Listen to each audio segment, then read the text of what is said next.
According to ThoughtCo.com, the fastest ever recorded table tennis hit has reached an incredible 70 miles an hour.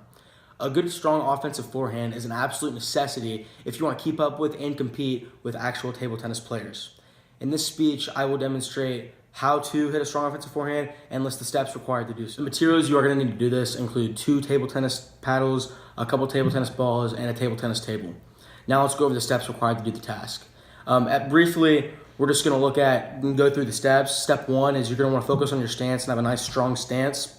Step 2 is as the ball is coming in, you're going to want to set up your shot and really prepare to hit the ball. Step 3 is when you're going to begin your takeaway, and you're not going to want to take it away so far as to throw off the precision and accuracy of your shot, but also have enough time and control over the ball. Step 4 is your swing and creating the angle at which it's going to hit the table. And step 5 is your follow through and setting up your next shot. I'm going to go over the steps required to do this.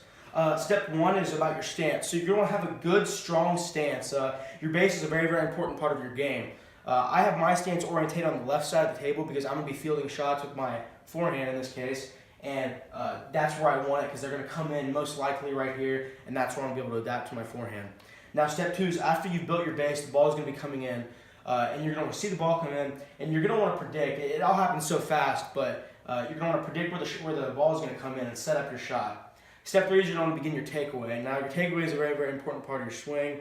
It can't be too far back because if you reach too far back, you're going to lose precision and accuracy, and you're not going to be able to calculate the angle correctly. But you want to have a perfect takeaway, and you want to start as when it feels right to start moving back in for your shot.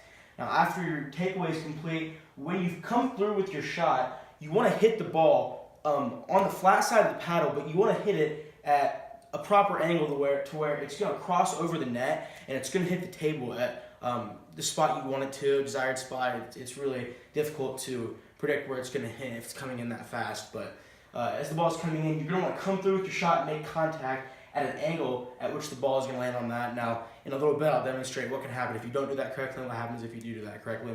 And step 5 is your follow through. So you want to come through with it, and you want to get back and set back up. But your follow through is very important because that's where you finish most of your momentum off that, and it makes sure that you're really giving the most on your shot. So an example of this coming through here without a ball would look like this.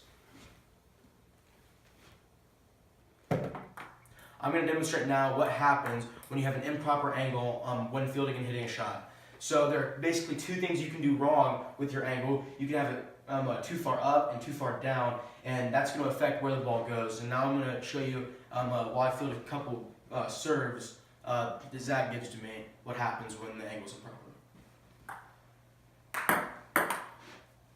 Now that just in general wasn't the best shot or representation, but the ball flight directly went up because of the angle of my paddle. So I'll do that again.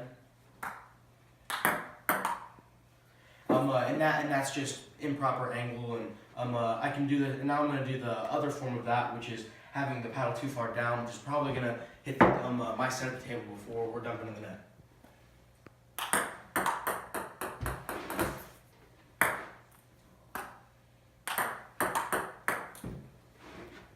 So, in conclusion, you're going to want to keep it square and hit it in a position where it's going to travel over the net. Now here's a clip of a good offensive forehand smash. Now here are a couple examples of some good volleys.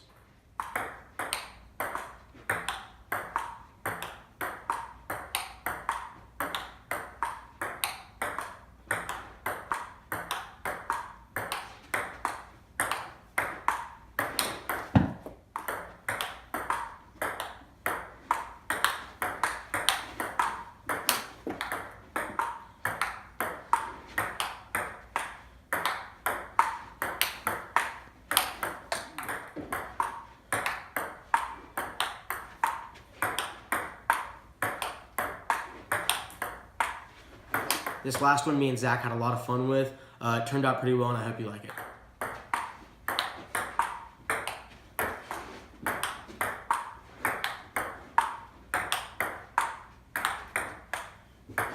So if you follow the 5 steps that I've just demonstrated for you, you will be successful in having a strong offensive forehand in table tennis. Now, the benefits of this are really limitless. As far as home games go, you'll be a new dominator. It's very, very fun skill to get the hang of, especially playing recreationally against friends. And if you want to take it beyond that level and go to a professional games and play against professional table tennis players, it's very needed to do so.